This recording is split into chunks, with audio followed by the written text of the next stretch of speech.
আবু তালেব নবুয়তির পরেও নবীজির প্রতি কেমন মায়া মোহাব্বত ভালোবাসা ছিল। যখন নবীজি প্রকাশ্যে দাওয়াত দেওয়া শুরু করেছেন, মক্কার নেতৃত্বস্থানীয় যারা আবু তালেবের কাছে এসে বলে, আবু তালেব আপনি আমাদের নেতা, সম্মানিত ব্যক্তি, কিন্তু আপনার ভাতিজা কি শুরু করেছে? আপনার ভাতিজার কারণে ভাইতে ভাইতে দ্বন্দ্ব শুরু হয়ে গেছে, মায়ের সাথে মেয়ের দ্বন্দ্ব শুরু হয়ে গেছে। আপনি যদি আপনার ভাতিজাকে তার কর্ম থেকে না থামান, আমরা কিন্তু কঠোর ব্যবস্থা গ্রহণ করব। ওই দিনের মতো আবু জেহেল উতবা সাহেবাকে বুঝায়া পাঠায়া দিলেন আবু তালেব। নবীজিকে কিছু আর বলেন নাই, নবীজি তার গতিতে দাওয়াতের কাজ করে যান। কিছুদিন পর আবু তালেবের সাথে আবার দেখা করার জন্য আসছে। এবার আবু জেহেল একা আসে নাই, আশেপাশের যত আরব গোত্র আছে সব গোত্রের সর্দারদের নিয়ে হাজির। আবু তালেবের কাছে এসে আবু জেহেল বলে, আবু তালেব আগের বার আপনি আমাদের কথায় কোনো ভ্রুক্ষেপ করেন নাই, এইবার আমি একা আসি নাই, আমার সাথে আরবের আশেপাশের সব গোত্রের গোত্রপতিরা আছে। আমরা সকলে একমত হয়েছি, আপনি যদি আপনার ভাতিজাকে তার এই কাজ থেকে নিবৃত্ত না করেন, বিরত না করেন, বাধা না দেন, তাহলে আমরা আপনার ভাতিজার বিরুদ্ধে সম্মিলিতভাবে ব্যবস্থা গ্রহণ করব। এইবার আবু তালেব একটু চিন্তিত হয়ে গেছেন, ভাই রে কি করা যায়, পায়চারি করতেছেন টেনশনে। গভীর রাত নবীজি দাওয়াতি কাজ শেষ করে বাসায় ফিরেছেন।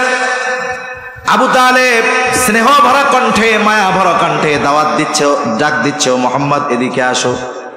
নবীজি আসলেন, বলে, ও মোহাম্মদ তুমি যা করতেছো এটা কি থেকে কি একটু বিরত থাকা যায় না? আমি তো তোমার ব্যাপারে বড় চিন্তিত আছি, শঙ্কায় আছি।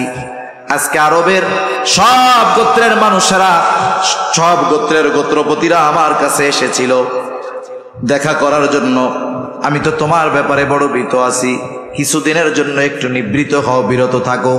স্বাভাবিকভাবে দুনিয়ার নিজামটাও এরকম, যখন কোনো তরুণ যুবক ভালো কাজ করতে যায়, ওই ভালো কাজের বাধা যখন আসে, মা বাবা সন্তানের প্রতি মোহাব্বতের কারণে বলে, বাবারে এ কাজ করার মানুষ বহুত জন আছে, এই ভালো কাজ তোমার করা লাগবে না, তাহলে তোমার উপরে বড় ধরনের বিপদ আসতে পারে। অনেক সময় বিপদের আশঙ্কার কারণে সন্তানকেও ভালো কাজে মা বাবা বাধা দেয় কি দেয় না? কিন্তু সন্তান যদি ইস্তেকামতের উপরে থাকে, যে মা জীবন চলে যায় যাক, বাবা জীবন চলে যায় যাক, জন্মেছি মরতেই হবে, তবে যদি ভালো কাজ করতে গিয়ে মরি, ভালো কথা এটা। অনেক সময় মা বাবার চিন্তা পরিবর্তন হয়ে যায়, তখন বলে, বাবা তুমি চালায়া যাও, আসি পেছনে আমরা। একটু আগে অবস্থা কি ছিল, সন্তানের ইস্তেকামতের কারণে মা বাবার চিন্তাও পরিবর্তন হয়ে যায়। চাচা আবু তালেব মোহাব্বতের কারণে নবীজিকে থামতে বলতেছেন, যদিও তিনিও জানেন, আবু তালেব তিনিও জানেন আমার ভাতিজা যা করতেছে নিঃসন্দেহে ভালো কাজ। চাচার কথা শেষ, এবার নবীজি বলতেছে, চাচা আপনি শুনেন, শুধুমাত্র আরবের ওই গোত্রগুলো কেন, আমাকে যদি তামাম দুনিয়ার সব মানুষ আমাকে এই কাজ থেকে বাধা প্রদান করে, আমার বিরুদ্ধে চলে যায়, আমার জীবনও যদি চলে যায়, আল্লাহ তাআলা আমাকে যেই নির্দেশ দিয়েছেন, এই নির্দেশ থেকে আমি এক বিন্দু পরিমাণ পেছনের দিকে আসব না। আল্লাহর রাসূলের এই কথার প্রভাব আবু তালেবের দিল পর্যন্ত পৌঁছে গেছে। এখন কি হয়েছে, আবু তালেব নবীজির জন্য ঢাল হয়ে গেছে। আবু তালেব নবীজিকে বলতেছে, তুমি তোমার দায়িত্ব পালন করে যাও, আমি বেঁচে থাকতে তোমার গায়ে আমি কাটার আঘাতও লাগতে দিব না। সুবহান। তাহলে আল্লাহ তাআলা বলেন, আমি আপনাকে ইয়তীম অবস্থায় পেয়ে লালন পালনের ব্যবস্থা করেছি। আলাম ইয়াজিদিকা ইয়াতীমান ফাআওয়া, ইয়তীম অবস্থায় আমি আপনাকে কোনো জায়গায় ছেড়ে দেই নাই, নবুয়ত দিয়ে আপনারে ভুলা যাব, ছেড়ে দিব, এটা হতে পারে না। দ্বিতীয় নিয়ামতের কথা আল্লাহ তাআলা বলেন, ওয়াওয়াজাদাকা আইলান ওয়াওয়াজাদাকা দাল্লান ফাহাদা, সঠিক পথ সম্পর্কে আপনি অবগত ছিলেন না। একটা হলো সঠিকটা জানার পরে সেটা না মানা, আরেকটা হলো সঠিক জিনিসটা না চেনা। দুইটার মধ্যে তফাৎ আছে। একজন সঠিকটা চিনে না, জানে না এই পথটা কোনটা, এটাও দল শব্দ দ্বারা বলা হয়। আবার অনেকে পথভ্রষ্ট, পথ চেনার পরেও ওই পথে চলে না, এটা হলো পথভ্রষ্ট। আর এটা হলো পথ সম্পর্কে অনবগত, জানে না। আল্লাহ তাআলা বলেন, আপনি সঠিক পথ চিনতেন না, আপনাকে আমি সঠিক পথটা চিনিয়ে দিয়েছি। ওয়াজাদাকা আইলান ফাআগনা, আপনি অভাবী ছিলেন, টাকা পয়সা ছিল না, আমি আপনাকে ধনী বানায় দিয়েছি। মুফাসসিরিনে কেরাম লিখেন, খাদিজাতুল কুবরা রাদিয়াল্লাহু তাআলা আনহার সাথে এই যে বিবাহের রাত্রিতে যখন খাদিজা বললেন সব সম্পদের মালিক আমি আপনাকে বানায় দিলাম, আল্লাহ রব্বুল আলামিন মূলত এই জিনিসটাকেই উল্লেখ করতে চেয়েছেন, হাবিব আপনার তো কিছুই ছিল না, টাকা পয়সা ছিল না, আমি তারও ব্যবস্থা করে দিয়েছি। নবুয়তির আগে এত এত দামি নেয়ামত আমি আপনাকে দিলাম, আর নবুয়তির পরে আমি আপনাকে ভুলে যাব, এটা কখনোই হতে পারে না। তাহলে ইসলাম বিদ্বেষীদের নবীজির ব্যাপারে প্রথম অভিযোগ যে তারা বলে নবীজি অর্থের লোভে খাদিজাকে বিবাহ করেছে। বলেন, নবীজি কি খাদিজাকে বিবাহের প্রস্তাব দিয়েছে না খাদিজার পক্ষ থেকে এসেছে? তাহলে এই অপবাদ, এটা মিথ্যা কথা, এবং এটা নবীজিকে অপবাদ দেওয়ার অপচেষ্টা, এই কথাগুলোর কোনো ভিত্তি নাই। 2 নম্বর যে বিষয়টা বলে 6 বছরের একজন শিশু বাচ্চারে বিয়ে করছে। ইতিহাস বুঝতে হবে খাদিজা রাদিয়াল্লাহু তাআলা আনহার সাথে নবীজির সম্পর্কটা কেমন ছিল। যেখানে ওহী নাজিল হয়েছে গারে হেরা, কত উঁচু এক পাহাড়, যুবক যারা তারা উঠতে হিমশিম খেয়ে যায়, এখন সিঁড়ি আছে তাও উঠতে হিমশিম খেয়ে যায়, কয়েকবার বিরতি নেওয়া লাগে। অথচ রাসূলুল্লাহ সাল্লাল্লাহু আলাইহি ওয়াসাল্লাম ওই সুউচ্চ পাহাড়ে ওইটা বসতেন, ধ্যান করতেন, ওখান থেকে বাইতুল্লাহকে দেখা যাইত। আর খাদিজাতুল কুবরা রাদিয়াল্লাহু তাআলা আনহা একজন মহিলা, নবীজি খাবার নিয়ে, রাসূলের প্রয়োজনীয় সামগ্রী নিয়ে উনি একা একা নবীজির কাছে ওই পাহাড় বেয়ে উঠে যেতেন। রাসূল আকরাম সাল্লাল্লাহু আলাইহি ওয়াসাল্লামের সাথে মুহাব্বত কেমন ছিল নবীজি বলেন, খাদিজা যদি বেঁচে থাকতো তার বর্তমানে আমি দ্বিতীয় কাউকে স্ত্রী হিসাবে গ্রহণ করতাম না। নবীজির স্ত্রী খাদিজা দুনিয়া থেকে চলে গেল। আয়েশা সিদ্দিকা রাদিয়াল্লাহু তাআলা আনহাকে নবীজি নিজে বিবাহ করেন নাই, যতক্ষণ না আরশে আজিমের মালিক আল্লাহ রাব্বুল আলামিনের পক্ষ থেকে নির্দেশনা না এসেছে, ততক্ষণ পর্যন্ত আমার আপনার নবী দ্বিতীয় বিবাহই করেন নাই। এখন আসেন, বিবাহ যেহেতু দ্বিতীয় বিবাহ করছে, পরে বিবাহ করছে, 6 বছরের বালিকারে করার দরকার কি ছিল?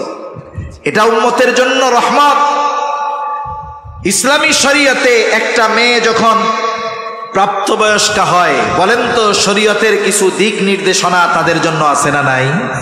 নবীজি যতগুলো বিবাহ করেছেন, একমাত্র আয়েশা সিদ্দিকা রাদিয়াল্লাহু তাআলা আনহা ছিলেন কুমারী, আর বাকি যারা ছিলেন তাদের পূর্বে এক বা একাধিক প্রত্যেকেরই বিবাহ ছিল।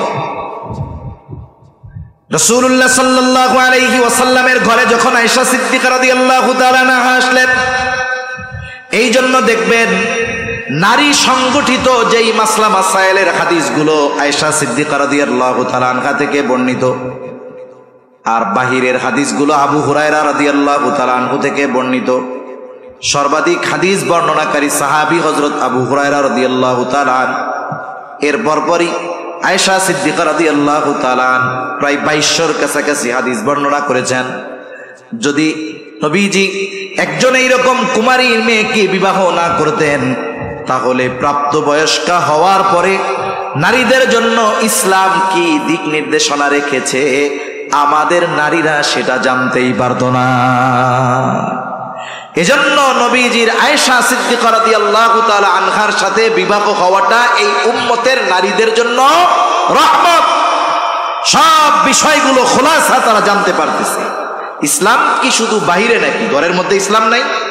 ব্যক্তিগত জীবনে নাই? পার্সোনাল লাইফে আছে, ব্যক্তিগত জীবনে আছে, পারিবারিক জীবনে আছে, সামাজিক জীবনে আছে। তাহলে আয়েশা সিদ্দিকা রাদিয়াল্লাহু তাআলা আনহার সাথে বিবাহ হওয়ার কারণে অনেক বিষয় উম্মতের নারীরা সহজে জানতে পারছে, নাহলে কঠিন হয়ে যাইত এই বিষয়গুলোর ব্যাপারে সমাধান পাওয়া। আবার দেখেন, যারা অপবাদ দেয় তাদের গুরু যারা, রবীন্দ্রনাথ ঠাকুর, বঙ্কিমচন্দ্র, ঈশ্বরচন্দ্র বিদ্যাসাগর, এনারা বিবাহ করছে 8 বছর, 9 বছর, 6 বছর, 11 বছরের মেয়েদেরকে। এদের ব্যাপারে প্রশ্ন তুলো না, নবীর ব্যাপারে তুলো।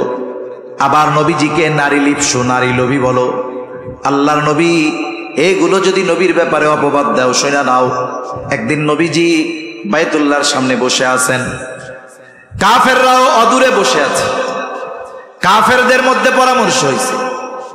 উতবা ইবনে রাবিআকে বলতেছে, তুমি তো খুব বাকপটু, তুমি যাও, মুহাম্মদ এরকম করে কেন, কিছু প্রলোভন দিয়া তাকে ফিরাইতে পারো কিনা। সে চলে আসছে নবীজির কাছে, এসে বলে, ভাতিজা তোমার কি হয়েছে বলো। তুমি যদি জাদুগ্রস্ত হও, কোনো জিন যদি তোমার ক্ষতি করে থাকে বলো, আমরা টাকা তুলে তোমার চিকিৎসা করায়া দিব। তুমি যদি নেতৃত্ব চাও বলো, তোমাকে আমরা আমাদের নেতা বানায়া দিব। তুমি যদি আমাদের মধ্যে, গোটা আরবের মধ্যে সবচাইতে বড় ধনী হতে চাও, তাহলে আমরা তোমাকে ধনী বানায়া দিব। আর তুমি যদি কোনো নারীর জন্য এমনটা করো, শুনে নাও, আমাদের প্রত্যেকের দরজা তোমার জন্য খোলা থাকবে, যাকে পছন্দ তুমি তাকেই গ্রহণ করতে পারবা। চিন্তা করছে, এই প্রলোভন দিলাম, কাজ হয়ে যাবে মনে হয়। নবীজিকে কথা বলার পরে নবীজি তার কোরআন শোনায় দিছে। যদি নারীর লোভ থাকতো, এই প্রস্তাব দুনিয়ার কেউ ফিরায়? সবচাইতে বড় ধনী হবে, সবচাইতে বড় নেতা হবে, যত সুন্দরী যত নারী দরকার সবাইকে পাবে, এই সুযোগ কাফেররা নবীজির জন্য ওপেন করে দিয়েছেন। এজন্য নবীজির যদি এই সমস্ত বিষয়ের লোভ থাকতো, ওই প্রস্তাব তিনি গ্রহণ করতেন, ঠিক কিনা বলেন? তাহলে নবীর ব্যাপারে যে নারী লিপ্স বলা হয়, এটা নিঃসন্দেহ অপবাদ এবং নবীজির শানে সর্ব উচ্চ এক বেয়াদবি, ঠিক কিনা বলেন?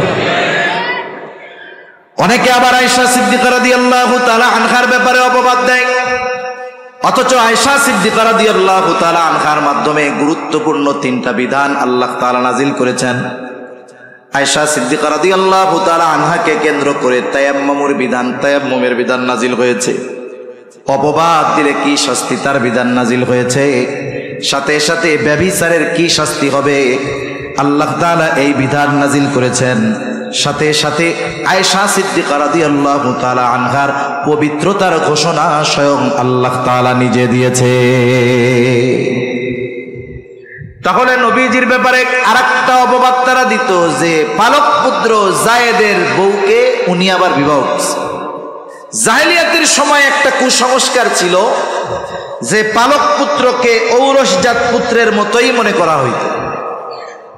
মানুষেরা পালক কন্যাকে ঔরসজাত কন্যার মতো মনে করত, কিন্তু বাস্তবতা হলো, কেউ যদি কোনো ছেলেকে লালন পালন করে, ওই ছেলেটা যখন বালেগ হয়ে যাবে, যিনি লালন পালন করেছেন তিনি আর তার সামনে যেতে পারবেন না, তার সামনে তাকে পর্দা করতে হবে। একটা মেয়েকে লালন পালন করছে, মেয়েটা এখন বালেগা হয়ে গেছে, এই যে পালক বাবা, যে সে আর মেয়ের সামনে যাইতে পারবে না, মেয়েও বাবার সামনে আসতে পারবে না, এটাই শরীয়তের আইন। জাহেলিয়াতের সময় এই বিষয়টা খুব প্রসিদ্ধ ছিল। স্বাভাবিক মানুষ মনে করত পালক পুত্র ঔরসজাত পুত্রের মতো। কিছু কিছু সময় আছে বলার চাইতে করার মাধ্যমে ফায়দা হয় বেশি, ঠিক কিনা বলেন? অনেক উপমা দেওয়া যাবে। যেমন রাসূলুল্লাহ সাল্লাল্লাহু আলাইহি ওয়াসাল্লাম হুদায়বিয়ার সন্ধি যখন হয়েছে, মক্কায় আসতেন উমরা করার জন্য, কিন্তু চুক্তির কারণে এই বছর আর উমরা করা সম্ভব নয়। সবাই চিন্তা করছে উমরায় যাব, অনেকে জন্তু নিয়ে আসছে, আমরা আল্লাহর সন্তুষ্টির জন্য ওইগুলোকে জবাই করব। যখন চুক্তি সম্পাদিত হয়ে গেল যে এই বছর আর উমরা করা যাবে না, ফিরে যেতে হবে, সকল সাহাবাদের মন খারাপ, কারণ দীর্ঘদিন পর তারা মক্কার জমিনে প্রবেশ করতে চেয়েছিল, আত্মীয় স্বজন প্রিয়জনদের সাথে দেখা হবে, কিন্তু চুক্তির মাধ্যমে যখন আবার কাছে এসে ফিরে যাওয়া লাগবে, তারা মনক্ষুণ্ণ হলেন। নবীজি নির্দেশ দিলেন, যার সাথে যেই জন্তু আছে সবগুলোকে কোরবানি করে দাও, জবাই করে দাও। 3 বার বলছেন নবীজি। সাহাবায়ে কেরাম এতটা অন্যমনস্ক ছিলেন যে নবীজির কথা তারা ঠিকমতো শুনেন নাই, যার কারণে কেউ জবাই করে নাই। নবীজি ঘরে গেলেন। ওই সফরে নবীজির সাথে ছিলেন উম্মে সালামা রাদিয়াল্লাহু তাআলা আনহা। উম্মে সালামার সাথে নবীজি পরামর্শ করতেছেন, বিষয়টা তো এরকম, কেউ তো আমার কথা শুনলো না, 3 বার বললাম, এরপরেও কেউ প্রাণীগুলা জন্তুগুলা জবাই করে না। উম্মে সালামা রাদিয়াল্লাহু তাআলা আনহা বললেন, আপনার কিছু বলার প্রয়োজন নাই, আপনি আপনার জন্তুটা নিয়ে তাদের সামনে নিয়ে জবাই করে দেন। নবীজি এবার তাদের সামনে যখন জন্তু নিয়ে জবাই করে দিলেন, উপস্থিত সাহাবায়ে কেরাম যাদের সাথে জন্তু ছিল জবাই দেওয়ার, নবীজিকে করতে দেখে তারাও জবাই করে দিল।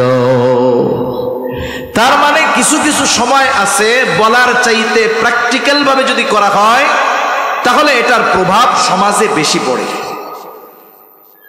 রাসূল আকরাম সাল্লাল্লাহু আলাইহি ওয়াসাল্লামের বোন ছিল ফুফাতো বোন যায়েনাব বিনতে জাহাশ। যায়েদ রাদিয়াল্লাহু তাআলা আনহুর সাথে বনাবনি হয় নাই, নবীজি বারবার চেষ্টা করেছেন মিলায়া দেওয়ার জন্য, হয় নাই, ছাড়াছাড়ি হয়ে গেল। আল্লাহ তাআলার পক্ষ থেকে নির্দেশ আসলো আপনি বিবাহ করেন যায়েনাব বিনতে জাহাশকে।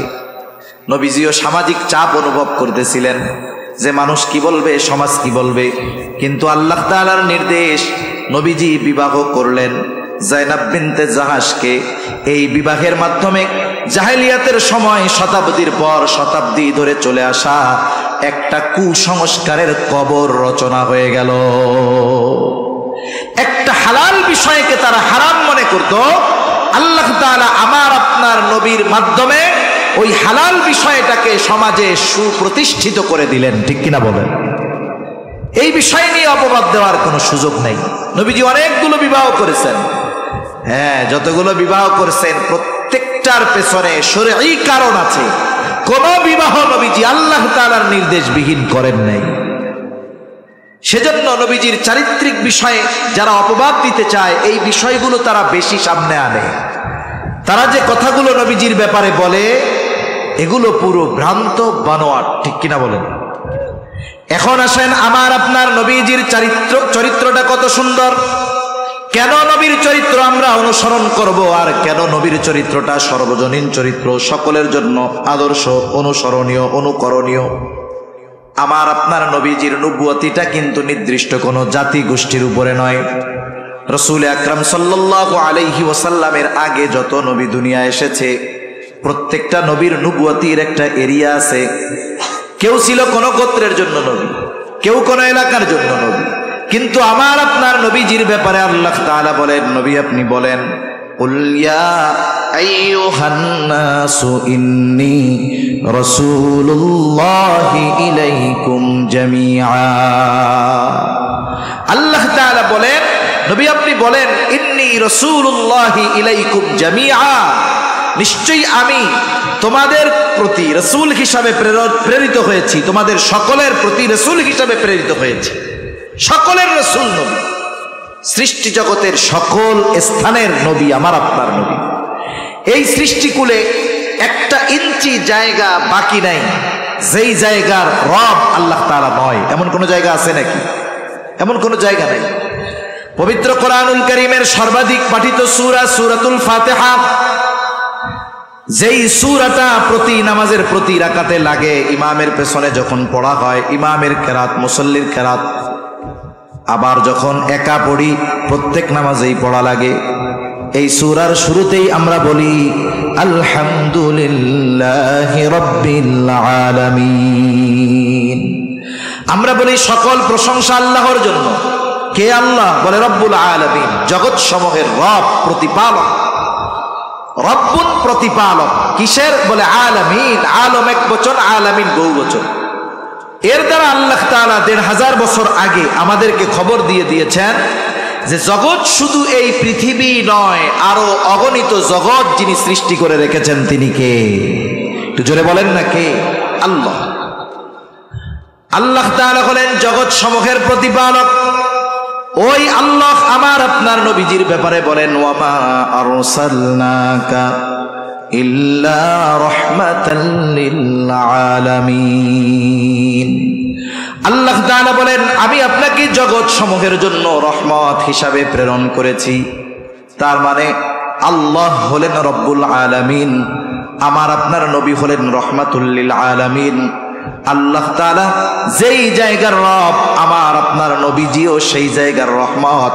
তার মানে আমার আপনার নবীর নবুয়তির পরিব্যাপ্তি কত দূর, বলে আল্লাহ তাআলার রবুবিয়তের বিস্তৃতি যত দূর, আমার আপনার নবীজির নবুয়তির বিস্তৃতিও তত দূর। এজন্য কবি অনেক সুন্দর কথা বলেন। কবি বলেন, রবুবিয়ত খোদা কি হ্যায় জাহাঁ তক, নবুয়তি মুস্তাফা কি হ্যায় উহা তক। আল্লাহ তাআলা আমার আপনার নবীজিকে এই স্পেশাল কোয়ালিটি যোগ্যতা দান করেছেন যে তিনি গোটা সৃষ্টি জগতের জন্য নবী। 2 নাম্বার, নবীজিকে যেই কোয়ালিটিটা আল্লাহ দান করেছেন, নবীজির জীবনটা ছিল বহুমুখী জীবন। কোনো মানুষ যদি নবীজির জীবনী থেকে সমাধান চায় সে পেয়ে যাবে, কিন্তু নবীর আগে যত নবী এসেছে আপনি একজন নবীর থেকে পরিপূর্ণভাবে সব কিছুর সমাধান পাবেন না। এই পৃথিবীতে 3টি ধর্ম হলো ঐশী ধর্ম, ইসলাম, আরেকটা আমরা চিনি ইহুদি, আরেকটা হলো খ্রিস্টান, আহলে কিতাব। এই 2টাকে উল্লেখ করে বলা হয় এই 3টা ধর্ম হলো ঐশী ধর্ম। খ্রিস্টানদের নবী ঈসা আলাইহিস সালাম, ইহুদিদের নবী মুসা আলাইহিস সালাম, 2জনেই কিন্তু বনি ইসরাইলের বংশধর, বনি ইসরাইল থেকে আসছেন। ঈসা আলাইহিস সালাতু ওয়াস সালামকে খ্রিস্টানেরা অনুসরণীয় মনে করে, কিন্তু আপনি যদি আপনার গোটা হায়াতের সব কিছু ঈসা আলাইহিস সালামের মধ্যে খুঁজেন আপনি পাবেন না। মনে করেন আপনি চান আপনি একজন আদর্শ স্বামী হবেন, আপনি যদি ঈসা আলাইহিস সালামের জীবনী খোঁজেন আদর্শ স্বামী হওয়ার জন্য পাবেন না। কারণ ঈসা আলাইহিস সালাতু ওয়াস সালাম এই দুনিয়ায় যতদিন অবস্থান করেছেন উনি বিবাহই করেন নাই। আপনি যদি আদর্শ পিতা হইতে চান ঈসা আলাইহিস সালামের মধ্যে পাবেন না, বিয়েই করে নাই, সন্তান কোথা থেকে আসবে? আপনি যদি আদর্শ সমরনায়ক হতে চান পারবেন না। ঈসা আলাইহিস সালাম যখন দুনিয়ায় প্রথমে আসছেন ওই সময় উনি কোনো যুদ্ধে অংশগ্রহণ করেন নাই। আপনি নেতৃত্বের আসনে বসেছেন, আপনি চান নবীজির আদর্শের আলোকে রাষ্ট্র পরিচালনা করার জন্য।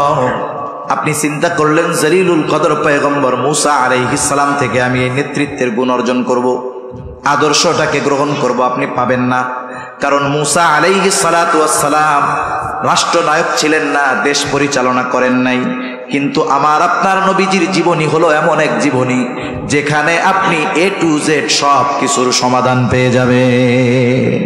ইমামতিও করেছেন, রাষ্ট্র পরিচালনাও করেছেন, ঘরে স্ত্রীর হক আদায় করেছেন, নিজের জামা নিজেও সেলাই করছেন, জুতাও সেলাই করছেন, স্ত্রীর তরকারিটাও নবীজি কাইটা দিচ্ছেন। সুবহানাল্লাহ বলে। এইরকম বহুমুখী জীবন একমাত্র আমার আপনার নবীর আছে, আর কারো নাই। 3 নাম্বার, নবীজির মধ্যে এমন কিছু কোয়ালিটি আছে যা আল্লাহ তাআলা অতীতের কোন নবীকে দেন নাই। আমার আপনার নবীর দ্বারা আল্লাহ তাআলা এমন কিছু বিষয়ের পূর্ণতা প্রদান করেছেন যা আমার আপনার নবীর আগে আল্লাহ তাআলা করেন নাই। নবীর মাধ্যমে কি পূর্ণতা প্রদান করেছে?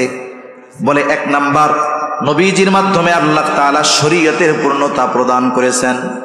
কোরআনুল কারীমের মধ্যে আল্লাহ তাআলা বলেন, আল-ইয়াওমা আকমালতু লাকুম দীনাকুম ওয়া আতমামতু আলাইকুম নি'মাতি ওয়া রাদিতু লাকুমুল ইসলাম দীনা। আল্লাহ তাআলা বলেন আজকের এই দিন আমি তোমাদের জন্য আকমালতু লাকুম দীনাকুম, তোমাদের দ্বীনকে পরিপূর্ণ করে দিলাম। ওয়া আতমামতু আলাইকুম নি'মাতি, এবং আমি তোমাদের জন্য আমার নেয়ামতগুলোকে পূর্ণ করে দিলাম। এই আয়াতের তাফসীরের মধ্যে আসছে একজন ইহুদি হযরত ওমর রাদিয়াল্লাহু তাআলা আনহুর কাছে আসছে, এসে বলে, খলিফাতুল মুসলিমিন, আপনাদের কোরআনে এমন একটা আয়াত আছে যেটা আপনাদের নবীর উপরে আল্লাহ তাআলা নাজিল করেছেন। ওই আয়াতটা যদি মুসা আলাইহিস সালামের উপরে নাজিল হইতো তাহলে ওই দিনটাকে আমরা ঈদের দিন বানায় নিতাম। হযরত ওমর রাদিয়াল্লাহু তাআলা আনহু বলে, কোন আয়াত? যেটা যদি তাওরাতে থাকতো, মুসা আলাইহিস সালামের উপরে অবতীর্ণ হতো, সেই দিন তোমরা ঈদের দিন বানায় ফেলতা। কোন আয়াত সেইটা? বলে সেটা হলো এই আয়াত।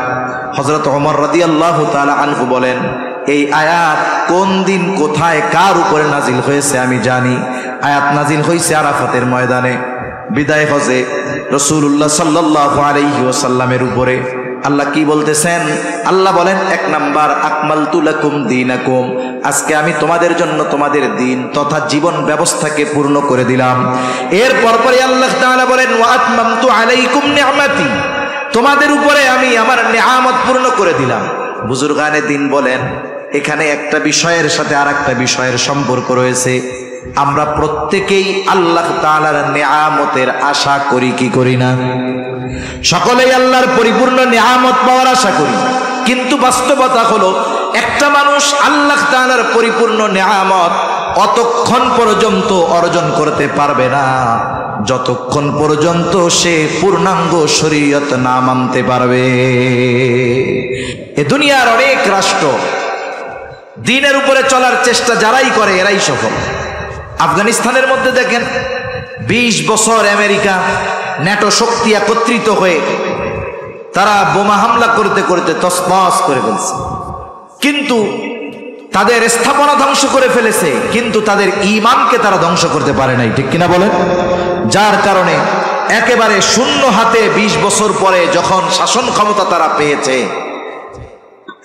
শুধুমাত্র ইনসাফ ন্যায় পরায়ণতার উপরে থাকার কারণে, দ্বীনের উপরে চলার কারণে 2 বছরের মধ্যে তাদের অর্থনীতি এতটা সমৃদ্ধশালী হয়েছে যে বাস্তবতা হলো এই 17 কোটি দেশ বাংলাদেশের অর্থনীতির চাইতে আফগানিস্তানের অর্থনীতি অনেক ভালো। অল্প দিনের মধ্যে এই সফলতার কারণ কি? বাস্তব কারণ যদি দেখি যে তারা দ্বীনের উপরে চলার চেষ্টা করে, এই কারণেই আল্লাহ তাআলা তাদেরকে এই নিয়ামত দিয়েছেন, ঠিক কিনা বলেন?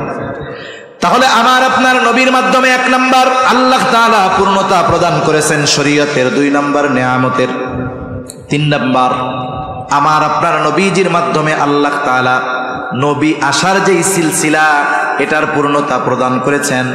আল্লাহ তাআলা বলেন, মা কানা মুহাম্মাদুন আবা আহাদিম মির রিজালিকুম ওয়ালাকিন রাসূলুল্লাহি ওয়া খাতামান নাবিয়্যিন।